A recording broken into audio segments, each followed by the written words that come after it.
ಇನ್ನು ನಟಿ ರನ್ಯಾ ರಾವ್ ವಿರುದ್ಧದ ಗೋಲ್ಡ್ ಸ್ಮಗ್ಲಿಂಗ್ ಪ್ರಕರಣಕ್ಕೆ ಸಂಬಂಧಪಟ್ಟಂತೆ ಇವತ್ತು ರನ್ಯಾ ರಾವ್ಗೆ ಜಾಮೀನು ಭವಿಷ್ಯ ನಿರ್ಧಾರವಾಗುತ್ತೆ.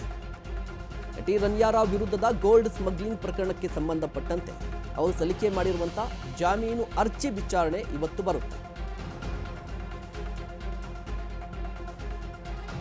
ಬೆಂಗಳೂರಿನ ಸೆಷನ್ಸ್ ಕೋರ್ಟ್ನಲ್ಲಿ ಜಾಮೀನು ಅರ್ಜಿ ವಿಚಾರಣೆ.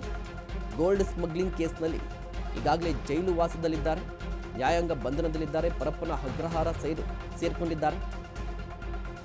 ಇದರ ನಡುವೆ ಜಾಮೀನು ಅರ್ಜಿ ವಿಚಾರಣೆ ಬೆಂಗಳೂರಿನ ಸೆಷನ್ಸ್ ಕೋರ್ಟ್ನಲ್ಲಿ ಇವತ್ತು ನಡೆಯುತ್ತೆ.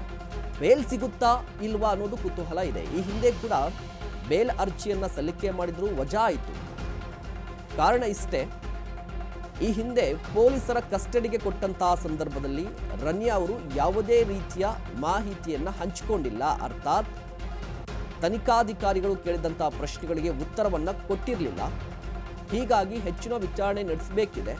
ಇದಲ್ಲದೆ ಇದು ಅತಿ ದೊಡ್ಡ ಚಾಲವಾಗಿ ಕಾಣಿಸ್ತಾ ಇದೆ. ಇಡೀ ಪ್ರಕರಣದ ಹಿಂದೆ ಒಂದು ಸಿಂಡಿಕೇಟ್ ಕೂಡ ಇರುವ ಸಾಧ್ಯತೆ ಇದೆ. ಹೀಗಾಗಿ ಪ್ರಭಾವಿಗಳು ಕೂಡ ಇದರಲ್ಲಿ ಭಾಗಿಯಾಗಿರ್ಬೋದು. ಇದರ ತನಿಖೆ ನಡೆಸುವುದು ಅತ್ಯವಶ್ಯಕವಾಗಿದೆ. ಹೀಗಾಗಿ ವಿಚಾರಣೆ ನಡೆಸಬೇಕಿದೆ, ಅವರನ್ನು ಕಸ್ಟಡಿಗೆ ಕೊಡಿ ಅಂತ ತನಿಖಾಧಿಕಾರಿಗಳು ಕೇಳಿದ್ರು. ಆದರೂ ಕೋರ್ಟ್ ನ್ಯಾಯಾಂಗ ಬಂಧನವನ್ನು ವಿಧಿಸಿದೆ. ಇದರ ನಡುವೆ ಜಾಮೀನು ಅರ್ಜಿ ವಿಚಾರಣೆ ಇವತ್ತು ಬರುತ್ತೆ. ಜಾಮೀನು ಸಿಗುತ್ತಾ ಇಲ್ವಾ ಅನ್ನೋದು ಒಂದು ಕುತೂಹಲ ಇದೆ.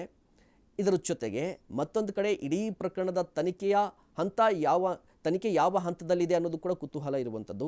ಕಾರಣ ಇಷ್ಟೇ, ಇಡೀ ಪ್ರಕರಣದ ಹಿಂದೆ ರಾಜಕಾರಣಿಗಳು ಇದ್ದಾರೆ ಅಥವಾ ಸರ್ಕಾರದ ಸಚಿವರೇ ಇದ್ದಾರೆ ಅಂತ ಹೇಳಿ ಬಿಜೆಪಿ ನಾಯಕರು ಆರೋಪವನ್ನು ಮಾಡ್ತಾ ಇದ್ರು, ಅಥವಾ ದೊಡ್ಡ ಗ್ಯಾಂಗ್ ಕೂಡ ಇದೆ.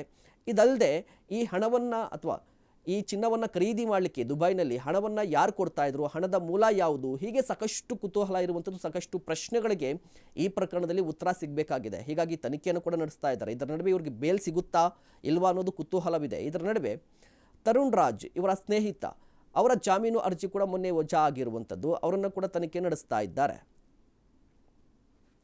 ಬೆಂಗಳೂರಿನ ಸೆಷನ್ಸ್ ಕೋರ್ಟ್ನಲ್ಲಿ ಇವತ್ತು ಜಾಮೀನು ಅರ್ಜಿ ವಿಚಾರಣೆಗೆ ಬರುತ್ತೆ.